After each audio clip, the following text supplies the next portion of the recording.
rhythmically moving. Emotions are rising, quivering to music.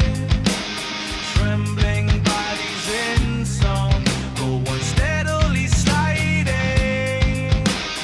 Devious gliding, so beautifully sailing and floating on life's trail, where angels and serpents dare.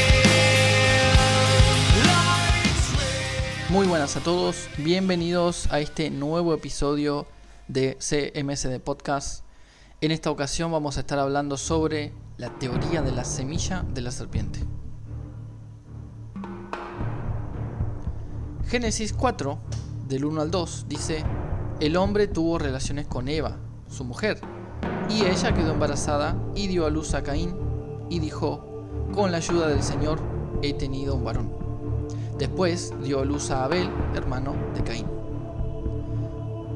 A pesar de lo claro que es el pasaje con respecto a quién es el padre de Caín y Abel, algunos creen que Caín no era hijo de Adán, sino de Satanás, y que lo que ocurrió en el jardín del Edén, que provocó la expulsión de Adán y Eva, además del castigo para la serpiente, fue que Eva y la serpiente, o sea, Satanás, tuvieron un encuentro sexual.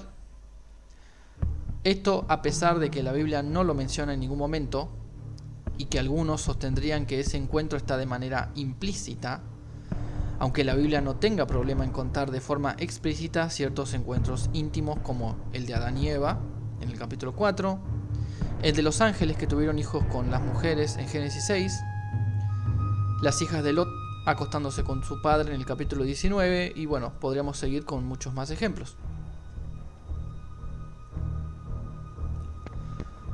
Según esta teoría, esta descendencia sería mencionada en Génesis 3:15. Pondré enemistad entre tú y la mujer, y entre tu simiente y la de ella. Su simiente te aplastará la cabeza, pero tú le herirás el talón. Asegurando que la simiente de la serpiente serían los descendientes directos de Satanás, comenzando con Caín, y la simiente de Eva sería en un principio Abel, quien posteriormente sería asesinado por su medio hermano, y luego sería sustituido por Set, su tercer hijo. Esta teoría, conocida como la teoría de la semilla de la serpiente, apoyada por algunos grupos antisemitas, ya van a ver por qué, asegura que este es el comienzo de muchos de los conflictos más importantes en la historia bíblica. Hay tres trayectorias que se utilizan para llegar a esta idea. En primer lugar, se debe establecer que el padre de Caín no fue Adán, sino un ser divino. En el capítulo 4:1 de Génesis vemos que Eva utiliza la siguiente expresión: he tenido un hijo con la ayuda del Señor, o con la ayuda del Señor he tenido un hijo varón. Bueno, algunos aseguran que esta expresión se refiere a que con la intervención de un ser divino, Eva dio a luz a Caín, alegando que a esto se refiere la expresión Señor, a otro ser divino que no es Yahvé, o sea, que no es Dios. En realidad, lo que está sucediendo es que Eva está utilizando una expresión para referirse a que este evento, es decir, el hecho de concebir y dar a luz, solo puede ser posible porque Dios lo permite. Cabe aclarar también que en el texto original en hebreo, Eva utiliza el nombre directo de Dios, Yahvé. Por lo tanto, no podría referirse a ningún otro Dios o ser espiritual. Ahora, ¿de dónde surge esta teoría? En el texto de Valentín el Gnóstico y en el Evangelio Apócrifo de Felipe, dos escritos gnósticos, valga la redundancia, del siglo II, se puede encontrar esta idea. Pero no fue sino hasta la creación del Targum Pseudo-Jonathan que esta idea comenzó a tomar fuerza. De hecho, la segunda trayectoria para formar esta teoría surge precisamente de este Targum. El Targum Pseudo-Jonathan es una traducción aramea del Antiguo Testamento hebreo escrita alrededor del siglo VII después de Cristo. O sea, más de 1000 años después de que fuera escrito el texto original. Esta traducción añade elementos al pasaje que no se encuentran en el texto original hebreo. Génesis 3:6 del Targum dice: y la mujer vio a Samael, el ángel de la muerte, y tuvo miedo, pero sabía que el árbol era bueno para comer, que era medicina para iluminar los ojos y un árbol deseable por medio del cual se puede entender. Y tomó de su fruto y comió, y se lo dio a su marido que estaba con ella, y él comió. En este texto vemos que a la serpiente se le identifica directamente con un ángel llamado Samael. Automáticamente, muchos rechazan esta traducción como válida por el simple hecho de que añade elementos que no están en el original, como decíamos. Continúa diciendo el capítulo 4, versículo 1 y 2. Y conoció Adán a su mujer Eva, la cual había deseado al ángel, la cual concibió y dio a luz a Caín, y dijo: he adquirido varón del ángel de Jehová. Y ella dio a luz de su marido Adán a su hermano gemelo Abel, y Abel era pastor de rebaño, mientras que Caín era un hombre que trabajaba la tierra. Entonces, según esta teoría, el ángel de Jehová sería Samael, quien sería Satanás, por ende también la serpiente de Génesis. Como venía diciendo, algunos grupos antisemitas apoyan esta idea, ya que demoniza a los judíos, sosteniendo que cuando Jesús en Juan 8:44 dice: ustedes son de su padre el diablo, cuyos deseos quieren cumplir, se refiere a que los judíos a los que Jesús les está hablando son descendientes directos de Caín, por consecuencia descendientes de Satanás. Y esta sería la tercera trayectoria de esta teoría. Se utilizan pasajes del Nuevo Testamento donde se hace referencia a los hijos del diablo. Dos ejemplos serían Juan 8:44 y Primera de Juan 3, del 11 al 12. En el primero, que leímos hace un momento, Jesús llama a los judíos hijos del diablo. El problema surge cuando leemos el versículo completo en su contexto. Por ejemplo, si leemos a partir del versículo 37, dice lo siguiente: yo sé que ustedes son descendientes de Abraham. Sin embargo, procuran matarme porque no está en sus planes aceptar mi palabra. Yo hablo de lo que he visto en presencia del Padre y ustedes hacen lo que de su padre han escuchado. Nuestro padre es Abraham, replicaron. Entonces Jesús les contestó: si fueran hijos de Abraham, harían lo mismo que él hizo. Ustedes, en cambio, quieren matarme a mí, que les he expuesto la verdad que he recibido de parte de Dios. Abraham jamás hizo algo así. Las obras de ustedes son como las de su padre. Nosotros no somos hijos ilegítimos, le reclamaron. Un solo padre tenemos y es Dios mismo. Si Dios fuera su padre, contestó Jesús, ustedes me amarían porque yo he venido de Dios y aquí me tienen. No he venido por mi propia cuenta, sino que Él me envió. ¿Por qué no entienden mi modo de hablar? Porque no pueden aceptar mi palabra. Ustedes son de su padre, el diablo, cuyos deseos quieren cumplir. Desde el principio, este ha sido un asesino y no se mantiene en la verdad, porque no hay verdad en él. Cuando miente, expresa su propia naturaleza porque es un mentiroso. Es el padre de la mentira. Al leer de esta manera, vemos que Jesús reconoce que los judíos son descendientes de Abraham, hablando de su ascendencia genética, pero que espiritualmente no son hijos de Abraham y no son hijos de Dios, sino que por sus obras son hijos del diablo. Algo similar pasa con el otro versículo mencionado, Primera de Juan 3, 11 y 12.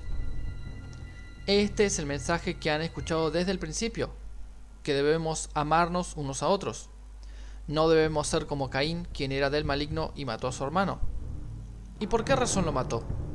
Porque los actos de Caín eran malos, mientras que los de su hermano eran justos. Ahora, si leemos a partir del versículo 7, entendemos mejor a qué se refiere. Queridos hijos, que nadie los engañe. El que practica la justicia es justo, así como Él es justo. El que practica el pecado es del diablo, porque el diablo ha estado pecando desde el principio. El Hijo de Dios fue enviado precisamente para destruir las obras del diablo. Ninguno que haya nacido de Dios practica el pecado, porque la semilla de Dios permanece en él. No puede seguir pecando porque ha nacido de Dios. Así distinguimos entre los hijos de Dios y los hijos del diablo. El que no practica la justicia no es hijo de Dios, como tampoco lo es el que no ama a su hermano. ¿Acaso el versículo 9, cuando dice ninguno que haya nacido de Dios, se refiere a ser engendrado literalmente por Dios?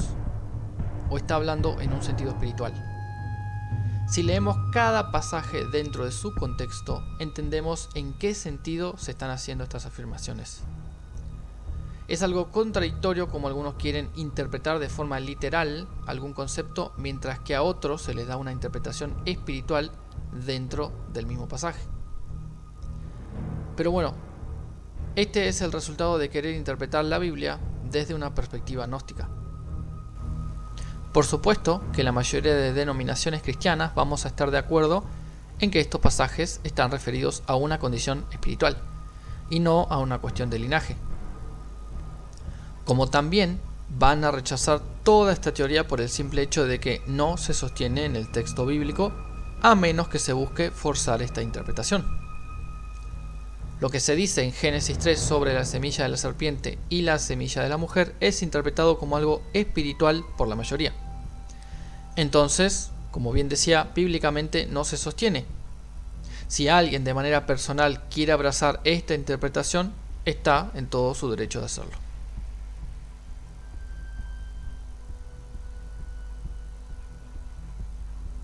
Lo siguiente que vamos a ver es una lista de grupos que sí apoyan esta teoría, y vamos a comenzar con los gnósticos, a quienes ya les dediqué un capítulo del podcast. Algunas sectas gnósticas, como los sofitas o los cainitas, consideraban a Caín como un héroe y creían que era hijo de la serpiente y Eva. Los esoteristas, como la Sociedad Teosófica y la Golden Dawn, han interpretado la historia de Caín como una alegoría entre la lucha de la luz y la oscuridad. Por supuesto, para ellos, Caín representa la luz. Los cabalistas, quienes ven a Caín como un símbolo de la fuerza vital y la pasión.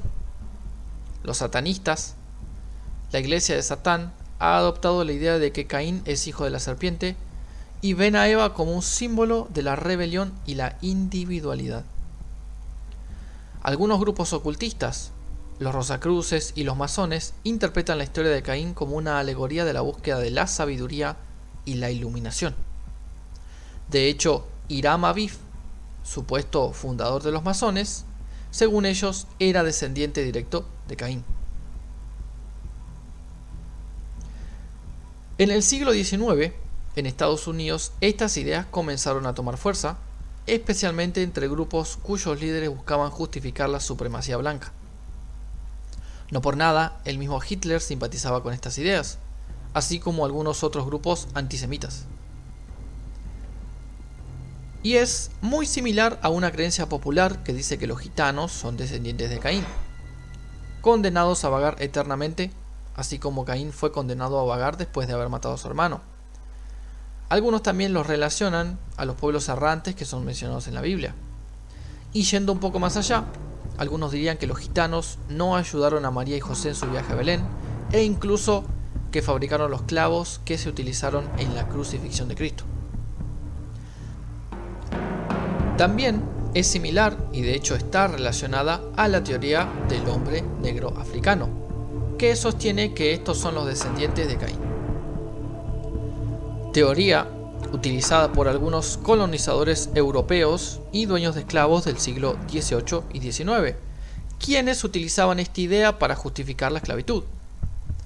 También grupos como el Ku Klux Klan y los mormones en el pasado, e incluso algunos autores cristianos, entre comillas, como Arthur Pink y Russell Carter, afirmaban esta idea. Otras fuentes que parecieran afirmar esta teoría son algunos textos apócrifos, entre ellos el libro de Enoch, el libro de Jacer, el libro de los Jubileos, el testamento de los 12 patriarcas y el libro de los gigantes. Pero por supuesto, estos libros no fueron aceptados como parte del canon bíblico. No existe ninguna evidencia, fuente o texto que avale estas ideas, que son solamente un montón de leyendas creadas con el fin de demonizar a estos pueblos o razas.